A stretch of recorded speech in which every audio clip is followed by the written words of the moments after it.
तो भाई फाइनली कल के दिन हमारे सामने आए आईपीएल 2025 के रिटेंशन रूल्स, जिसका इंतजार हम लंबे टाइम से बेसब्री से कर रहे थे। ऑफिशियल कंफर्मेशन बीसीसीआई से अब भी नहीं आई है। कल दिन के एंड होने तक आ जानी थी, ऐसी खबरें चल रही थी, लेकिन उसके बावजूद भी एक्सप्रेस स्पोर्ट्स की एक रिपोर्ट ने इस बात को कंफर्म किया है कि बीसीसीआई पूरे तरीके से तैयार है हर फ्रेंचाइज को 5 रिटेंशंस अलाउ करने के लिए, लेकिन एक भी राइट टू मैच अलाउड नहीं होगा। जी हां, 5 प्लेयर कोई भी फ्रेंचाइज किसी को भी रिटेन कर सकती है, जो भी 5 प्लेयर चाहें, लेकिन जब एक बार ऑक्शन की शुरुआत हो जाएगी वहां पे राइट टू मैच का यूज करके वो किसी भी प्लेयर को अपनी टीम में शामिल नहीं कर सकते हैं। इससे पहले जब भी मेगा ऑक्शन हुआ है राइट टू मैच का रूल होता ही होता था, पर देखो इस मेगा ऑक्शन से पहले ये खबरें आ रही थी कि ज्यादा प्लेयर्स यहां पे फ्रेंचाइज को रिटेन करने को नहीं मिलेंगे। मैक्स टू मैक्स 1 या 2 ही प्लेयर्स आप रिटेन कर पाएंगे, ताकि जितने भी प्लेयर्स हैं उनको उनका डिजर्विंग अमाउंट मिल सके। लेकिन उसके बाद जितनी फ्रेंचाइजीज थी सब ने विद्रोह किया, सब ने कहा कि भाई इतनी मुश्किल से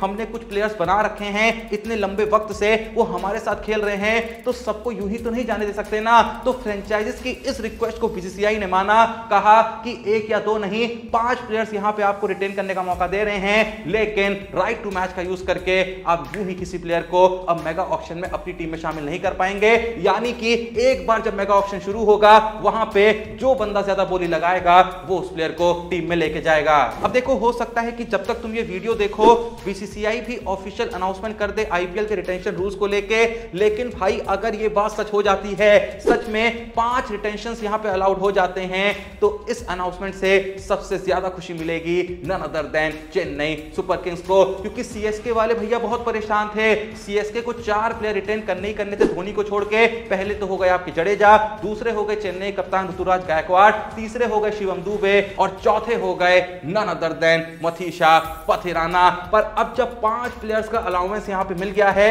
तो ये लोग धोनी को भी रिटेन कर सकते हैं। पर भाई यहां पे एक बहुत बड़ा ट्विस्ट है। देखो 5 रिटेंशंस अलाउ तो हो जाएंगे, लेकिन भाई इन 5 रिटेंशंस पे कैप क्या लगेगा ये अभी किसी को नहीं पता है। क्या पता मैक्स टू मैक्स आप इन 5 प्लेयर्स में से 3 ही इंडियन प्लेयर्स रिटेन कर पाओ। अगर 3 ही इंडियन प्लेयर्स रिटेन करने का मौका मिलेगा तो भाई दुबे जडेजा गायकवाड़ के बाद धोनी को रिटेन करना इतना आसान होगा कि नहीं होगा?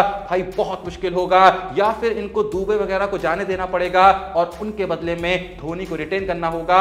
ये एक बहुत ही मुश्किल डिसीजन होगा, क्योंकि भाई धोनी देखो इस सीजन के बाद तो बहुत चांसेस है कि चले ही जाएंगे। अभी तो ये भी कंफर्म नहीं है कि आईपीएल 2025 खेलेंगे भी या नहीं खेलेंगे, लेकिन अगर खेल भी लेते हैं अगला सीजन भी खेल लें बहुत मुश्किल है। ऐसे में किसी इस तरीके के प्लेयर को जाने देना जो लंबी रेस का घोड़ा बन सकता है, जो आने वाले कई सीजन तक आपके लिए काम आ सकता है, भाई बहुत ही मुश्किल होगा सीएसके के लिए। तो अभी इन रिटेंशन रूल्स को लेके क्या क्या है कि कितने इंडियन प्लेयर्स रिटेन कर सकते हैं, कितने अनकैप्ड प्लेयर रिटेन कर सकते हैं, कितने ओवरसीज के प्लेयर रिटेन कर सकते हैं, ये सब कुछ देखना होगा। उसके बाद समझ में आएगा कि आखिर टीमें किस किस को रिटेन कर सकती हैं। हाँ, ऐसा कुछ हो जाए कि 5 रिटेंशंस अलाउड हैं, मैक्सिमम 3 इंडियन प्लेयर्स रिटेन कर सकते हैं और मैक्सिमम 1 अनकैप्ड प्लेयर रिटेन कर सकते हैं। और वो जो सीएसके ने रिक्वेस्ट करी थी ना बीसीसीआई से कि उस पुराने रूल को वापस ला दिया जाए कि अगर किसी भी प्लेयर को 4-5 साल हो गए रिटायर हुए इंटरनेशनल क्रिकेट से, तो उस प्लेयर को as an uncapped player treat किया जाए। अगर महेंद्र सिंह धोनी को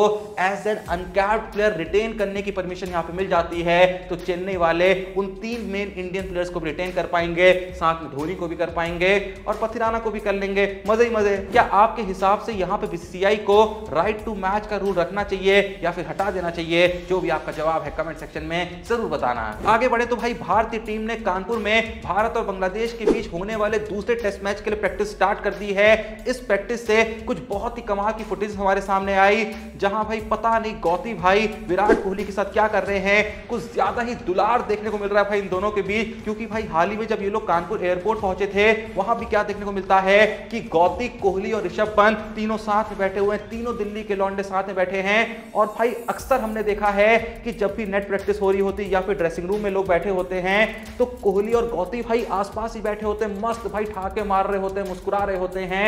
भाई किसी ने सोचा भी नहीं था कि ये दोनों कभी इतने भी ज्यादा क्लोज आ जाएंगे। और इन दोनों को क्लोज देख के कसम से भाई मोटा भाई तो बिल्कुल भी खुश नहीं हो रहे होंगे। अब अगर आप सोच रहे हैं मोटा भाई कौन है, तो भाई तुम्हें क्या ही पता है क्रिकेट के बारे में। इस नेट्स प्रैक्टिस में यह भी देखने को मिला कि मॉन्ने मॉर्कल ने रोहित शर्मा और विराट कोहली के साथ काफी वक्त बिताया। प्रैक्टिस के दौरान ज्यादा वक्त नहीं बिता रहे थे, बस यूं ही कुर्सी में जब रोहित और कोहली साथ में बैठे थे तो मॉन्ने मॉर्कल भी चले गए और कुछ बातचीत करने लगे। अब बातचीत क्या करी जानकारी ये तो पता नहीं, लेकिन अगर मैं यहाँ पे इमेजिन करूं कि आखिर वो लोग क्या बातचीत कर रहे होंगे, तो शायद मॉर्कल, रोहित शर्मा, विराट कोहली से यही कह रहे होंगे कि यार तुम्हारी टीम में आके कोई काम ही नहीं है, क्या बॉलिंग सिखाएं, बुमराह है ही तुम्हारे पास, बाकी भी सब बढ़िया ही कर रहे हैं, अश्विन जडेजा को मैं क्या ही सिखा लूंगा, मस्त भाई आराम करता हूं, पैसा उठाता हूं, मजे ही मजे। मैं क्या करूं। खैर असली मजे तो कल के दिन आए यशस्वी जायसवाल के, क्योंकि कल के दिन जब आईसीसी टेस्ट रैंकिंग अपडेट हुई तो क्या देखने को मिलता है कि यशस्वी जायसवाल फिलहाल इंडिया के हाईएस्ट रैंक टेस्ट बैटर बन चुके हैं, क्योंकि अब वो टेस्ट रैंकिंग में नंबर 5 पोजीशन पे आ चुके हैं। और भाई ऋषभ पंत नंबर 6 पोजीशन पे आ चुके हैं। बंदा लगभग पिछले 1-1.5 साल से टेस्ट क्रिकेट से गायब था, एक भी टेस्ट मैच नहीं खेला था, और भाई साहब ने एक टेस्ट मैच खेला, 6ठी पोजीशन पे बना हुआ है। इससे कहते हैं भौकाल। इससे पता चलता है कि पंत जब गए थे तो उस समय ही उन्होंने अपना टेस्ट क्रिकेट में क्या वर्चस्व बना लिया था। बाकी भाई मैं बता दूं कि यशस्वी जायसवाल और पंत के अलावा रोहित शर्मा जो है वो 10वीं पोजीशन पे हैं, पहले थोड़ा ऊपर थे, अब ड्रॉप होके 10वीं पोजीशन पे आ गए हैं, क्योंकि दोनों इनिंग में फ्लॉप रहे थे। और कोहली भाई भी ड्रॉप होके 12वीं पोजीशन पे आ चुके हैं। उम्मीद करते हैं कि दूसरे टेस्ट मैच में ये दोनों ही ऐसा बवाल करें कि भाई टॉप 10 के अंदर घुस जाएं। बाकी भाई कल के दिन विराट कोहली को लेके एक बहुत ही बड़ी खबर सामने आती है कि विराट कोहली का नाम रणजी ट्रॉफी के लिए दिल्ली टीम की प्रोबेबल्स में रखा गया है। जी हां, साल 2019 के बाद ऐसा पहली बार हो रहा है कि कोहली को डोमेस्टिक क्रिकेट के लिए बुलावा आया है डीडीसीए की तरफ से।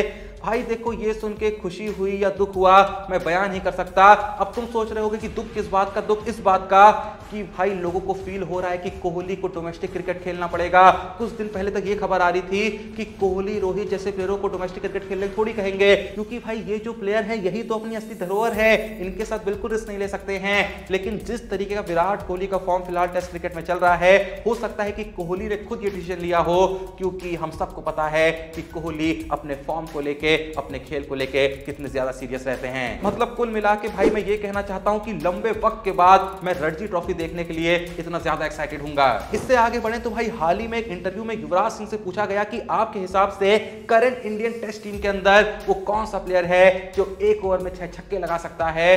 आपको पता है युवराज सिंह ने किस प्लेयर का नाम लिया?